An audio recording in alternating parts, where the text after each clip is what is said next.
നമസ്കാരം. ഇന്ത്യൻ മാർക്കറ്റിൻ്റെ വീക്കിലി അനാലിസിസിലേക്ക് എല്ലാവർക്കും സ്വാഗതം. റെക്കോർഡ് ഹൈ ലെവലുകൾ ടച്ച് ചെയ്ത് മുന്നേറിയ മാർക്കറ്റിൽ കഴിഞ്ഞ ആഴ്ച നമ്മൾ കണ്ടത് വളരെ അപ്രതീക്ഷിതമായിട്ടുള്ള വോളറ്റാലിറ്റികളാണ്. ഒരു വശത്ത് പുതിയ റെക്കോർഡുകൾ, മറുവശത്ത് heavy profit booking. Foreign institutional investors തുടർച്ചയായിട്ട് സെല്ല് ചെയ്യുമ്പോൾ ഡൊമസ്റ്റിക് ഇൻസ്റ്റിറ്റ്യൂഷണൽ ഇൻവെസ്റ്റേഴ്സ് മാർക്കറ്റിനെ താങ്ങി നിർത്തുന്നു. ഒരു റിയൽ ടക്ക് ഓഫ് ഫാറാണ് നമ്മൾ കണ്ടത്. കഴിഞ്ഞ ആഴ്ച ഇന്ത്യൻ മാർക്കറ്റ് റെക്കോർഡ് ഉയരങ്ങൾ കീഴടക്കിയെങ്കിലും ക്രിസ്മസ് ഹോളിഡേ സീസൺ അടുത്തതോടെ അൺഎക്സ്പെക്റ്റഡ് ആയിട്ടുള്ള മൂവ്മെൻറ്റ്സും കണ്ടു തുടങ്ങി. അടുത്ത ആഴ്ച ക്രിസ്മസ് പ്രമാണിച്ച് US, യൂറോപ്പ് അടക്കമുള്ള ഗ്ലോബൽ മാർക്കറ്റുകൾ അവധിയിലായിരിക്കും. ഇത് നമ്മുടെ മാർക്കറ്റിനെ എങ്ങനെ ബാധിക്കുമെന്ന കാര്യത്തിലും പലർക്കും ഒരു കൺഫ്യൂഷനുണ്ട്. ശ്രദ്ധയോടെ ട്രേഡ് ചെയ്യുക. അപ്പോൾ അടുത്ത ആഴ്ചയിൽ ശ്രദ്ധിക്കേണ്ട ക്രൂഷ്യൽ ഫാക്ടേഴ്സ് എന്തൊക്കെയാണ്, ഏതൊക്കെ ലെവലുകളാണ് നമ്മൾ വാച്ച് ചെയ്യേണ്ടത്, നമുക്ക് ഡീറ്റെയിൽ ആയിട്ട് പരിശോധിക്കാം. ആദ്യമായിട്ട് നമുക്ക് കഴിഞ്ഞ ആഴ്ച വിപണിയിൽ സംഭവിച്ചതെന്ത് എന്ന് അനലൈസ് ചെയ്തു പോകാം. ഡിസംബർ 15 മുതൽ 19 വരെയുള്ള കഴിഞ്ഞ ആഴ്ച ഇന്ത്യൻ മാർക്കറ്റിന് ഒരു റോളർ കോസ്റ്റർ റൈഡ് തന്നെയായിരുന്നു. തുടർച്ചയായിട്ടുള്ള 4 ദിവസത്തെ നഷ്ടത്തിന് ശേഷം വെള്ളിയാഴ്ച മാർക്കറ്റ് ഒരു സ്ട്രോങ് കംബാക്ക് നടത്തി. ട്രേഡിംഗ് അവസാനിക്കുമ്പോൾ സെൻസെക്സ് 84,929 എന്ന ലെവലിലും നിഫ്റ്റി 25,966 എന്ന ലെവലിലുമായിരുന്നു ക്ലോസ് ചെയ്തത്. ആഴ്ചയുടെ തുടക്കത്തിലുണ്ടായ നഷ്ടങ്ങൾ വെള്ളിയാഴ്ചയിലെ ആ റാലിയിൽ മാർക്കറ്റ് ഒരു പരിധിവരെ റിക്കവർ ചെയ്തു. ഈ വോളറ്റാലിറ്റിക്ക് പിന്നിലെ പ്രധാന കാരണം ഫോറിൻ ഇൻസ്റ്റിറ്റ്യൂഷണൽ ഇൻവെസ്റ്റേഴ്സും ഡൊമസ്റ്റിക് ഇൻസ്റ്റിറ്റ്യൂഷണൽ ഇൻവെസ്റ്റേഴ്സും എടുത്ത വ്യത്യസ്തമായിട്ടുള്ള പൊസിഷനുകളാണ്. കഴിഞ്ഞ ആഴ്ചയിൽ FIIs ഏകദേശം 9,202 കോടി രൂപയുടെ ഓഹരികൾ സെൽ ചെയ്തപ്പോൾ നമ്മുടെ മ്യൂച്വൽ ഫണ്ടുകളും ഇൻഷുറൻസ് കമ്പനികളും അടങ്ങുന്ന DIAs ഏതാണ്ട് 20,185 കോടി രൂപയുടെ ഓഹരികൾ ബൈ ചെയ്തു. അതായത് ഫോറിൻ ഇൻസ്റ്റിറ്റ്യൂഷൻ വിറ്റതിൻ്റെ ഇരട്ടിയിലധികം പവറിൽ ഡൊമസ്റ്റിക് ഇൻസ്റ്റിറ്റ്യൂഷൻസ് വാങ്ങിക്കൂട്ടിയത് കൊണ്ടാണ് മാർക്കറ്റ് വലിയൊരു വീഴ്ചയിൽ നിന്ന് രക്ഷപ്പെട്ടത്. സെക്ടറുകൾ നോക്കിയാൽ മെറ്റൽ സ്റ്റോക്കുകൾ മികച്ച പെർഫോമൻസ് കാഴ്ചവെച്ചു. ടാറ്റ സ്റ്റീൽ പോലെയുള്ള ഓഹരികളിൽ 3% നേട്ടമുണ്ടായി. ഇൻഫ്ര, എനർജി, ഓട്ടോ സെക്ടറുകളും ചെറിയ മുന്നേറ്റം നടത്തി. എന്നാൽ FII സെല്ലിംഗ് കാരണം PSU ബാങ്ക് സ്റ്റോക്കുകൾക്ക് ചെറിയ ക്ഷീണം സംഭവിച്ചു. ചുരുക്കത്തിൽ ഹയർ ലെവലുകളിൽ പ്രോഫിറ്റ് ബുക്കിംഗ് നടക്കുന്നുണ്ടെങ്കിലും ലോവർ ലെവലുകളിൽ ബൈയിങ് ഇൻട്രസ്റ്റ് ഉണ്ടെന്നത് മാർക്കറ്റിന്റെ അണ്ടർലൈൻ സ്ട്രെങ്തിനെയാണ് കാണിക്കുന്നത്. എന്നാൽ ഈ ഒരു അൺസർട്ടനിറ്റി അടുത്ത ആഴ്ചയും തുടരുമോ? ഇതാണ് നമ്മൾ അടുത്തതായിട്ട് നോക്കിക്കാണേണ്ടത്. കഴിഞ്ഞ ആഴ്ച വിപണിയെ സ്വാധീനിച്ച പ്രധാന വാർത്തകളും സംഭവങ്ങളും എന്തൊക്കെയാണെന്ന് നമുക്ക് നോക്കി പോകാം. മാർക്കറ്റിന്റെ ഓരോ മൂവ്മെന്റിന് പിന്നിലും ചില കാരണങ്ങളുണ്ടാവും, ഘടകങ്ങളുണ്ടാവും. കഴിഞ്ഞ ആഴ്ച മാർക്കറ്റിനെ ഇൻഫ്ലുവൻസ് ചെയ്ത പ്രധാന ഘടകങ്ങൾ എന്തൊക്കെയാണ് എന്ന് നമുക്ക് നോക്കാം. ഒന്നാമതായിട്ട് അമേരിക്കൻ സെൻട്രൽ ബാങ്ക് ആയിട്ടുള്ള US ഫെഡ് പലിശ നിരക്കുകൾ ഉടൻ കുറച്ചേക്കാം എന്ന സൂചന നൽകിയത് ഗ്ലോബൽ മാർക്കറ്റുകൾക്ക് വലിയൊരു എനർജി നൽകിയിട്ടുണ്ട്. പലിശ നിരക്ക് കുറയ്ക്കുന്നത് എക്കണോമിക് ഗ്രോത്തിന് നല്ലതാണെന്ന പ്രതീക്ഷയാണ് ഈ ഒരു മുന്നേറ്റത്തിന് പിന്നിൽ. രണ്ടാമത്തെ പ്രധാന ഘടകം ഗോൾഡ് പ്രൈസിലുണ്ടായ റാലിയാണ്. ഗ്ലോബലി ഒരു അൺസർട്ടനിറ്റി ഉണ്ടാകുമ്പോൾ ഇൻവെസ്റ്റേഴ്സ് ഗോൾഡിനെ ഒരു സേഫ് ഹെവനായിട്ടാണ് കാണുന്നത്. സ്വർണ്ണവില ഔൺസിന് $4,300 മുകളിൽ റെക്കോർഡ് ഹൈയിലെത്തിയത് കേരളത്തിലെ ഇൻവെസ്റ്റേഴ്സിന് ഏറെ പ്രിയപ്പെട്ട മുത്തൂറ്റ് ഫിനാൻസ്, മണപ്പുറം ഫിനാൻസ് തുടങ്ങിയ ഗോൾഡ് ലോൺ കമ്പനികളുടെ സ്റ്റോക്കുകളിൽ നല്ല കുതിപ്പിന് കാരണമായി. മൂന്നാമതായിട്ട് ഡൊമസ്റ്റിക് ലെവലിൽ സെബിയുടെ ബോർഡ് മീറ്റിംഗും പുതിയ റെഗുലേഷൻസിനെ കുറിച്ചുള്ള ചർച്ചകളും മാർക്കറ്റിൽ ചലനങ്ങളുണ്ടാക്കി. ഇത്തരം തീരുമാനങ്ങൾ ബാങ്കിംഗ്, ഫിനാൻഷ്യൽ സെക്ടറുകളെ നേരിട്ട് ബാധിക്കുമെന്നതിനാൽ ഇൻവെസ്റ്റേഴ്സ് ഇതിനെ വളരെ ശ്രദ്ധയോടെയാണ് വാച്ച് ചെയ്യുന്നത്. അതുപോലെ രൂപയുടെ മൂല്യത്തിലുണ്ടായ ഇടിവും ഒരു പ്രധാന ഘടകം തന്നെയാണ്. ഡോളറിനെതിരെ രൂപയുടെ വാല്യൂ 90 കടന്നത് പല കമ്പനികളെയും ഇമ്പാക്ട് ചെയ്തു. എക്സ്പോർട്സിൽ ഫോക്കസ് ചെയ്യുന്ന IT പോലെയുള്ള കമ്പനികൾക്ക് ഇതൊരു പോസിറ്റീവ് ഫാക്ടറാണ്. ഈ ഘടകങ്ങളെല്ലാം ചേർന്നാണ് കഴിഞ്ഞ ആഴ്ചയിലെ കോംപ്ലക്സ് ആയിട്ടുള്ള മാർക്കറ്റ് സിനാരിയോ ഒരുക്കിയത്. ഇനി അടുത്ത ആഴ്ചയിൽ നമ്മൾ ശ്രദ്ധിക്കേണ്ട ചില കോർപ്പറേറ്റ് ആക്ഷനുകളുണ്ട്. ഡിവിഡൻഡ് ലക്ഷ്യമിടുന്നവർക്ക് ഇത് വളരെ പ്രധാനമാണ്. കാൻഫിൻ ഹോംസ് ഒരു ഷെയറിന് 7 രൂപ ഇൻട്രീം ഡിവിഡൻഡ് നൽകുന്നുണ്ട്. കാനറ റബോക്കോ അസറ്റ് ഷെയറിന് 1 രൂപ 50 പൈസ. ഡിസംബർ 22 അതിൻ്റെ എക്സ് ഡേറ്റ്. പ്രകാശ് പൈപ്സ് ഷെയറിന് 1 രൂപ ഡിസംബർ 24 എക്സ് ഡേറ്റ്.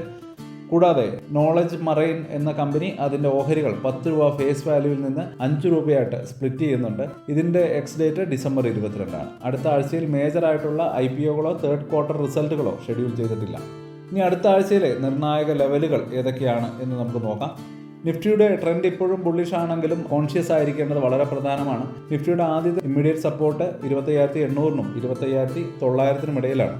വെള്ളിയാഴ്ച മാർക്കറ്റ് ഈ ലെവലിൽ നിന്ന് സപ്പോർട്ട് എടുത്ത് തിരികെ കയറുന്നത് നമ്മൾ കണ്ടതാണ്. അതുപോലെ തന്നെ ക്രൂഷ്യൽ സപ്പോർട്ട് നോക്കുകയാണെങ്കിൽ ഈ ലെവൽ ബ്രേക്ക് ചെയ്താൽ നിഫ്റ്റിക്ക് അടുത്ത സ്ട്രോങ് സപ്പോർട്ട് 25,600-നും 25,700-നും ഇടയിലായിരിക്കും. സ്വിംഗ് ട്രേഡ് ചെയ്യുന്നവർ 25,700-ന് താഴെ ഒരു സ്ട്രിക്റ്റ് സ്റ്റോപ്പ് ലോസ് പരിഗണിക്കുന്നത് വളരെ നല്ലതായിരിക്കും.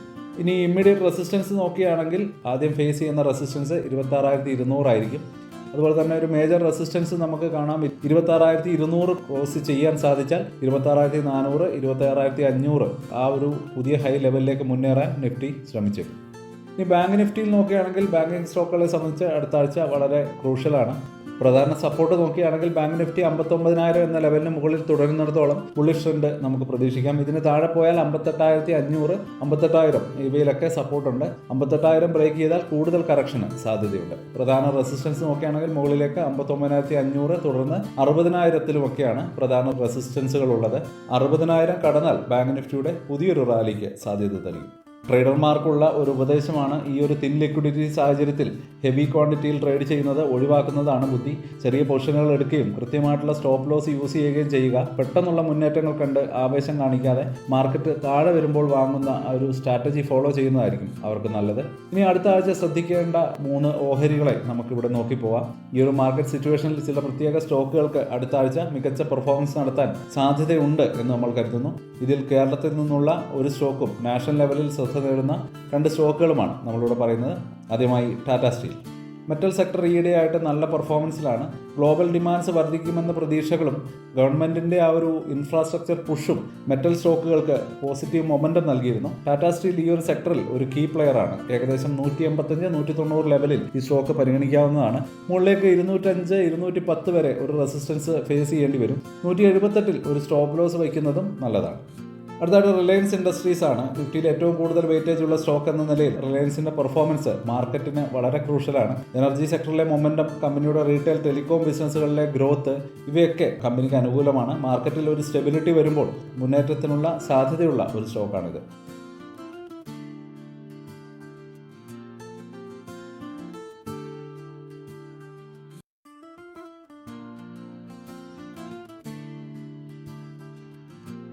അടുത്തായിട്ട് ഫെഡറൽ ബാങ്ക്. കേരളത്തിലെ ഏറ്റവും വലിയ പ്രൈവറ്റ് ബാങ്ക് എന്ന നിലയിലും NRI മെറിറ്റ്സിൽ നിർണായക പങ്ക് വഹിക്കുന്നതിനാലും ഫെഡറൽ ബാങ്കിനെ ഇൻവെസ്റ്റേഴ്സ് എപ്പോഴും ശ്രദ്ധിക്കാറുണ്ട്. അടുത്തിടെ ബ്രോക്കറേജ് സ്ഥാപനങ്ങൾ ഇതിന്റെ ടാർഗറ്റ് പ്രൈസ് കൂട്ടിയത് സ്റ്റോക്കിന് വളരെ പോസിറ്റീവാണ്.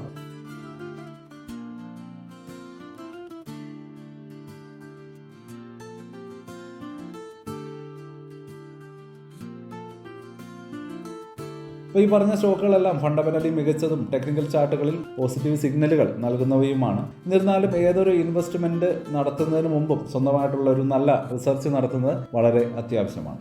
അപ്പോൾ ഇനി നമുക്കൊരു കൺക്ലൂഷനിലേക്ക് കടക്കാം. കഴിഞ്ഞ ആഴ്ച മാർക്കറ്റിൽ വോളറ്റാലിറ്റി കൂടുതലായിരുന്നു. FIIs സെൽ ചെയ്തപ്പോൾ DIs മാർക്കറ്റിനെ സപ്പോർട്ട് ചെയ്തു. അടുത്ത ആഴ്ച ഗ്ലോബൽ ഹോളിഡേ ആയതിനാൽ മാർക്കറ്റിൽ പാർട്ടിസിപ്പേഷൻ കുറവായിരിക്കും. ഇത് ഒരു അൺഎക്സ്പെക്റ്റഡ് മൂവ്മെന്റ്സിന് കാരണമായേക്കാം. നിഫ്റ്റിക്ക് 25,800 ഒരു കീ സപ്പോർട്ടും 26,200 ഒരു കീ റെസിസ്റ്റൻസുമായിരിക്കും. ബാങ്ക് നിഫ്റ്റി 59,000-ന് മുകളിൽ തുടരുന്നത് പോസിറ്റീവാണ്. മെറ്റൽ എനർജി സെക്ടറുകളിലെ സ്റ്റോക്കായിട്ടുള്ള ടാറ്റ സ്റ്റീൽ, റിലയൻസ് ഇവയും കേരളത്തിൽ നിന്നുള്ള ഫെഡറൽ ബാങ്കും ഫോക്കസിലുണ്ടായിരിക്കണം. എല്ലായ്പ്പോഴും നമ്മൾ ഓർക്കേണ്ട ഒരു കാര്യം, സ്റ്റോക്ക് മാർക്കറ്റ് ഇൻവെസ്റ്റ്മെന്റ് മാർക്കറ്റ് റിസ്കുകൾക്ക് വിധേയമാണ്. ഈ അനാലിസിസ് നിങ്ങൾക്ക് ഉപകാരപ്പെട്ടു എന്ന് വിശ്വസിക്കുന്നു. വീഡിയോ ഇഷ്ടമായെങ്കിൽ ലൈക്ക് ചെയ്യാനും നിങ്ങളുടെ അഭിപ്രായങ്ങൾ കമന്റ് ബോക്സിൽ രേഖപ്പെടുത്താനും മറക്കരുത്. ഇതുപോലെയുള്ള കൂടുതൽ മാർക്കറ്റ് അപ്ഡേറ്റുകൾക്കായിട്ട് ഈ ചാനൽ സബ്സ്ക്രൈബ് ചെയ്യുക. അടുത്ത ആഴ്ചയിലെ മാർക്കറ്റ് വിശേഷങ്ങളുമായിട്ട് വീണ്ടും കാണാം. അതുവരേക്കും happy investing, happy Christmas. Stock മാർക്കറ്റിലെ ന്യൂസുകളെയും അതുപോലെ തന്നെ അപ്ഡേറ്റുകളെയും ഉൾക്കൊള്ളിച്ചുകൊണ്ടുള്ള ഒരു ഫേസ്ബുക്ക് ഗ്രൂപ്പ് നമുക്കുണ്ട്. ആ ഒരു ഗ്രൂപ്പിന്റെ ലിങ്ക് ഈ വീഡിയോയുടെ ഡിസ്ക്രിപ്ഷനിൽ കൊടുക്കുന്നുണ്ട്. പ്രൈവറ്റ് ആയിട്ടുള്ള ഒരു ഗ്രൂപ്പാണ്. താല്പര്യമുള്ളവർക്ക് ആ ലിങ്കിൽ ക്ലിക്ക് ചെയ്തുകൊണ്ട് ഗ്രൂപ്പിൽ ജോയിൻ ചെയ്യാം. ഏറ്റവും ലേറ്റസ്റ്റ് ആയിട്ടുള്ള ന്യൂസുകൾ നമ്മൾ അതിൽ അപ്ഡേറ്റ് ചെയ്യുന്നുണ്ട്. വളരെ ഇൻഫോർമേറ്റീവ് ആയിരിക്കും. അപ്പോൾ ഇത്രയുമാണ് ഇന്നത്തെ വീഡിയോയിൽ ഉൾപ്പെടുത്തിയിരിക്കുന്നത്. പുതിയ ന്യൂസുകളുമായിട്ട് നാളെ വീണ്ടും വരാം. ബൈ.